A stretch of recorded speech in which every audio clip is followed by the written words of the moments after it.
DA বাড়লো 20%। রাজ্য সরকারি কর্মীদের ডিএ বাড়লো 20%। 20% ডিএ বাড়িয়ে দিল রাজ্যের বিজেপি সরকার। রাজ্যের ডিএর পরিমাণ অতিরিক্ত 20% বাড়লো। বর্তমানে সরকারি কর্মীরা 18% হারে মহার্ঘ ভাতা পান।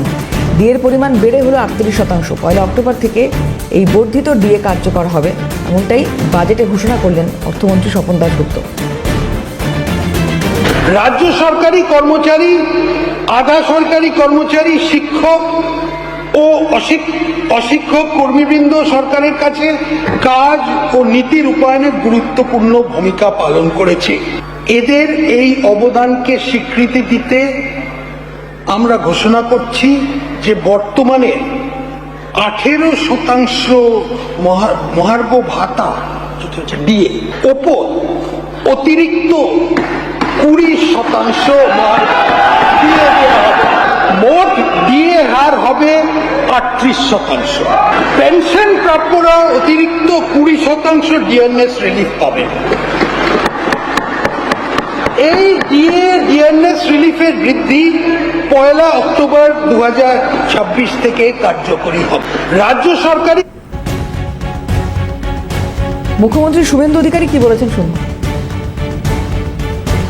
কর্মচারীদের ইতিমধ্যে বকেয়া এরিয়ার 16 থেকে 19 কার্যত প্রায় ক্লিয়ার হয়ে গেছে। এবারে ওদের বাকি 8 থেকে 15 আছে, সেটাও ফান্ড অ্যাভেলেবিলিটির উপরে আমরা দিয়ে দেব। কর্মচারীরা অ্যাসিওর থাকতে পারেন, কারণ আপনাদের আন্দোলনের আমিও একটা পার্ট ছিলাম।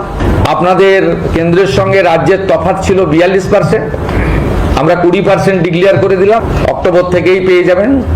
এতদিন ধরে আপনাদের অনেক কথা বলেছেন প্রাক্তন মুখ্যমন্ত্রী, অপমান করেছেন, ভিক্ষা দেওয়ার মতো 2% 3% দিয়েছেন, কখনো বলেছেন ঘেউ ঘেউ করবেন না।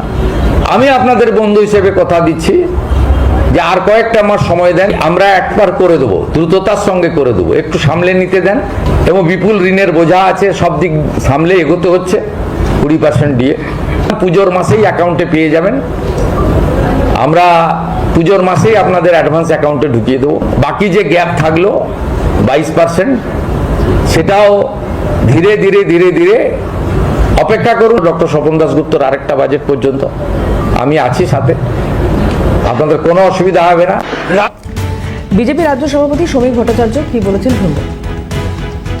এই মুহূর্তে আমাদের সাধ্যমতো আমরা বলেছিলাম যে সরকার গঠন হবার 45 দিনের মধ্যেই এই সরকার রাজ্য সরকারি কর্মচারী এবং পেনশনভোগীদের যে প্রাপ্য ডিএ, যেটা তাদের অধিকারের মধ্যে পড়ে, তার ওপরে কাজ শুরু করবেন এবং কেন্দ্রের হারে আমরা এই রাজ্যে ডিএ দেব। আপনারা জানেন পরিস্থিতি বর্তমানে কি আছে। আমরা শুরু করলাম, আমাদের একটু সময় লাগবে। মুখ্যমন্ত্রীকে, অর্থমন্ত্রীকে আর একটু সময় দিতে হবে, শিল্পমন্ত্রীকে, তারা পরিস্থিতির পরিবর্তন করবে। বাজেটে ডিএ বৃদ্ধির ঘোষণা অর্থমন্ত্রী স্বপন দাশগুপ্তের। আগে 18% ডিএ পেতেন কর্মীরা, এবার থেকে 38% হারে ডিএ পাবেন।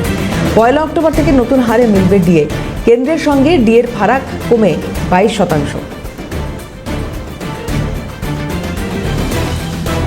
সরকারের প্রথম বাজেট, আর সেখানেই এক ধাক্কায় 20% বাড়লো মহার্ঘ ভাতা। আমরা রয়েছি সংগ্রামী যৌথ মঞ্চে, সেখানে অবশ্যই সংগ্রামী যৌথ মঞ্চে যারা সদস্যরা রয়েছেন তারা সকলেই এই বাজেট ঘোষণায় খুশি। 1 অক্টোবর থেকে কার্যকর হবে নতুন এই মহার্ঘ ভাতা। 1243 দিন ধরে সংগ্রামী যৌথ মঞ্চ তারা শহীদ মিনারে আন্দোলন অবস্থান চালিয়ে নিয়ে যাচ্ছেন। কেন্দ্রের সঙ্গে এই যে মহার্ঘ ভাতা, সেই মহার্ঘ ভাতার ফারাক কমলো ঠিক কথাই, কিন্তু যতদিন না পর্যন্ত তাদের সুনির্দিষ্ট দাবি পূরণ হচ্ছে ততদিন তাদের এই আন্দোলন অবস্থান চলবে। প্রসন্ন নস্করের সঙ্গে অভিরূপা সাহা, ক্যালকাটা নিউজ, কলকাতা। সংগ্রামী যৌথ মঞ্চের কনভেনর ভাস্কর ঘোষ তার কি প্রতিক্রিয়া বিষয় এবং পাশাপাশি অন্যান্য আন্দোলনকারীরা তাদের কি বক্তব্য দেখুন। যেভাবে অস্থায়ী কর্মচারীদের বিষয়গুলো উঠে এসছে, যেভাবে মানে চাকরি নিয়োগের ক্ষেত্রে ব্যাপারটা উঠে এসছে, মিড ডে মিলের রাঁধুনি মিড ডে মিলের বরাদ্দ যেভাবে বাড়ানো হয়েছে, আমরা বলতে পারেন যে আমরা মোটের উপর অত্যন্ত খুশি। আর আমাদের ডিএর ব্যাপারে যেটা ছিল যে তারা বলেছিলেন যে বকেয়াটা মিটিয়ে দেবেন, এবং তার পরবর্তী ক্ষেত্রে মুখ্যমন্ত্রী যেটা আমার সাথে আলাদা করে কথা হয়েছিল যে এআইসিপিআই মেনে আমরা পরবর্তী ক্ষেত্রে দিতে থাকবো, কিন্তু এই যে 42%টা সেটা আমরা কয়েকটা কিস্তিতে মিটিয়ে দেবো। প্রথম কিস্তিতে 20% দেওয়া হয়েছে। আমরা সাধুবাদ জানাচ্ছি এটাকে। এখনো অবধি 2009 এর রোপা অনুযায়ী যেটা সুপ্রিম কোর্টের ভার্ডিক্ট ছিল যে 25% ইমিডিয়েট ক্লিয়ার করতে হবে, সেই সকল কর্মচারীরা কিন্তু এখনো সেই 25% পায়নি। তাদের কিন্তু দুরবস্থার কিন্তু কোনো উন্নতি হয়নি।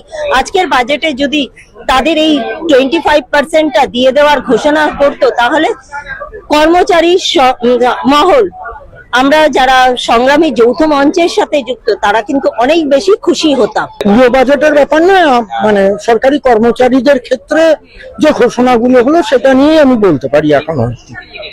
এটা ঠিক 20% একটা বড় অঙ্ক, যদিও সেটা অক্টোবর মাস থেকে কর্মচারীরা পাবে, হাতে পেতে পেতে নভেম্বর।